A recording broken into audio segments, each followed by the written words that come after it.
ហានិភ័យនិងផលវិបាកនៃការវះកាត់ស្បែកគ្របដង្វែងមានដូចជាទី1ការប្រើប្រាស់ថ្នាំស្ពឹកដែលអាចប្រតិកម្មចំពោះអ្នកជំងឺមួយចំនួនតូចដែលបង្កឲ្យមានគ្រោះថ្នាក់ទី2ផលវិបាកនៅពេលកំពុងវះកាត់និងក្រោយពេលវះកាត់មានដូចជាការហូរឈាមការកកឈាមដែលតម្រូវឲ្យមានការវះកាត់ឡើងវិញការ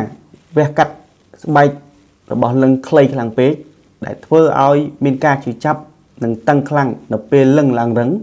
និងធ្វើឲ្យខូចទ្រង់ទ្រាយនៃលឹងដែលអាចបណ្ដាលឲ្យលឹងកោងមានការឆ្លងរោគនិងរបួសក្រជាសះស្បើយដែលតម្រូវឲ្យមានការលាងសម្អាតនិងប្រើប្រាស់ថ្នាំផ្សះក្នុងរយៈពេលវែងក្រៅពីនោះក៏មានផលវិបាកផ្សេងៗទៀតដូចជាការឈឺចាប់ការថយចុះនៅអារម្មណ៍រំញោចពេលរំភេទការរបួសក្បាលលឹងនិងបំពង់បង្ហូរទឹកនោមផ្នែកខាងក្រោមហើយផលវិបាកទាំងអស់នេះ